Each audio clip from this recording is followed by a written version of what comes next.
고린도전서 15장 35절부터 49절까지의 말씀 우리 다 함께 읽겠습니다. 누가 묻기를 죽은 자들이 어떻게 다시 살아나며 어떠한 몸으로 오느냐 하리니 어리석은 자여 내가 뿌리는 씨가 죽지 않으면 살아나지 못하겠고 또 내가 뿌리는 것은 장래의 형체를 뿌리는 것이 아니요 다만 밀이나 다른 것의 알맹이뿐이로되 하나님이 그 뜻대로 그에게 형체를 주시되 각 종자에게 그 형체를 주시느니라. 육체는 다 같은 육체가 아니니 하나는 사람의 육체요 하나는 짐승의 육체요 하나는 새의 육체요 하나는 물고기의 육체라. 하늘에 속한 형체도 있고 땅에 속한 형체도 있으나 하늘에 속한 것의 영광이 따로 있고 땅에 속한 것의 영광이 따로 있으니 해의 영광이 다르고 달의 영광이 다르며 별의 영광도 다른데 별과 별의 영광이 다르도다. 죽은 자의 부활도 그와 같으니 썩을 것으로 심고 썩지 아니할 것으로 다시 살아나며 욕된 것으로 심고 영광스러운 것으로 다시 살아나며 약한 것으로 심고 강한 것으로 다시 살아나며 육의 몸으로 심고 신령한 몸으로 다시 살아나나니 육의 몸이 있은즉 또 영의 몸도 있느니라. 기록된 바 첫사람 아담은 생명이 되었다 함과 같이 마지막 아담은 살려주는 영이 되었나니 그러나 먼저는 신령한 사람이 아니요 육의 사람이요 그 다음에 신령한 사람이라. 첫사람은 땅에서 났으니 흙에 속한 자이거니와 둘째 사람은 하늘에서 나셨느니라.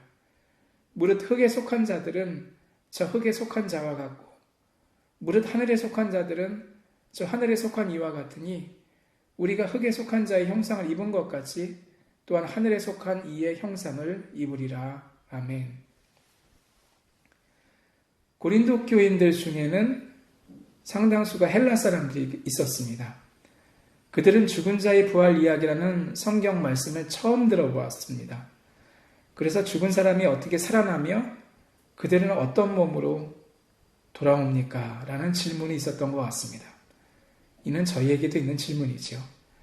이에 대해 사도 바울은 예수 그리스도의 유명한 말씀 요한복음 12장 24절부터 25절의 말씀을 가지고 이에 대해 설명합니다. 내가 진실로 진실로 너희에게 이르노니 한 알의 밀이 땅에 떨어져 죽지 아니하면 한 알 그대로 있고 죽으면 많은 열매를 맺느니라. 자기의 생명을 사랑하는 자는 잃어버릴 것이요 이 세상에서 자기의 생명을 미워하는 자는 영생하도록 보전하리라. 여기서 밀, 죽음, 많은 열매 그리고 육체의 생명을 넘어서는 영생과 보존의 패러다임이 나옵니다.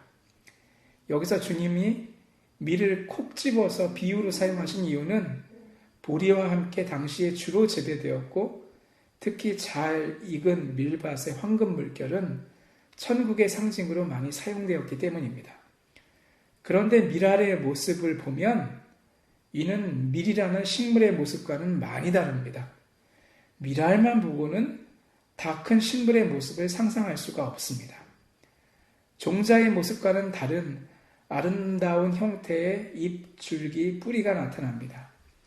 이와 마찬가지로 우리의 영과 육이 하나님 나라를 위한 한 알의 밀알이 되어 썩어 없어질 때 그 가운데서 나타날 새로운 썩지 않을 몸의 영광을 저희는 지금으로서는 알 길이 없습니다. 단지 하나 부활하신 예수 그리스도의 모습을 통해 어렴풋이 이를 상상할 수 있을 뿐입니다. 각양의 씨앗들이 서로 다른 장성한 모습을 드러내듯이 우리의 몸도 씨앗이 될 때에 죽은 자의 부활로 새로운 모습을 드러낼 것입니다. 썩을 것으로 심는데 썩지 않을 것으로 살아납니다. 비천한 것으로 심는데 영광스러운 것으로 살아납니다. 약한 것으로 심는데 강한 것으로 살아납니다.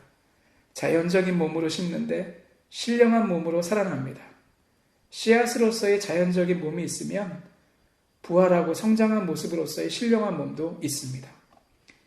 우리는 흔히 개인의 능력과 영향력을 과대평가하는 경향이 있습니다. 나는 남들하고 비교해서 이것저것이 없거나 부족하고 또 다른 사람들을 보면 그의 능력과 영향력이 너무 큰 것 같고 그러나 기억하십시다. 자연을 바라보았을 때 씨앗은 언제나 볼품이 없습니다. 그 씨앗이 커서 전혀 다른 모습을 가지게 되는 건 창조주의 설계와 계획대로입니다. 따라서 현재의 나의 모습에 실망하며 주저앉는 것보다는 나중에 영광될 모습을 계획하고 계신 하나님의 약속의 말씀을 따라감이 우리에게 필요합니다. 흙에서 나와서 흙으로 돌아갈 아담의 모습에 실망하는 게 아니라 이를 하늘의 모습으로 영광되게 변화시키실 예수 그리스도와 그의 말씀을 우리 안에 품고 기대하며 쫓아가야 합니다. 예수 그리스도는 그렇게 이 하나님의 구원 계획을 하늘의 미래에 비교하셨고 사도 바울은 이를 해설해서 저희에게 알려주었습니다. 씨앗의 모습을 바라보고 실망하지 않고 장차 피어날 하늘 형상 이를 기대하고 따라감이 여러분과 저에게 있기를 주의 이름으로 축원합니다. 함께 기도하겠습니다. 하나님, 우리의 모습은 부족하나 나중에 영광되게 다시 태어날 걸 믿습니다. 하나님이 우리를 그저께 붙잡아 주시고 변화시켜 주실 것을 믿습니다. 그 신령한 몸을 기대하며 바라며 오늘도 주님의 뜻에 따라 열심히 살아가겠습니다. 부족하면 부족한 대로, 모자라면 모자란 대로 주님이 채워주시고 저희를 새롭게 하시며 하나님의 밭에서 결국은 큰 나무로 성장할 수 있도록 저희를 축복하실 줄 믿습니다. 이를 믿고 담대히 세상이 주는 절망에 굴하지 않고 용기 있게 살아가는 우리 성도들과 함께하여 주시고 열매 맺게 하여 주시옵소서. 감사하며 예수 그리스도의 이름으로 기도합니다. 아멘.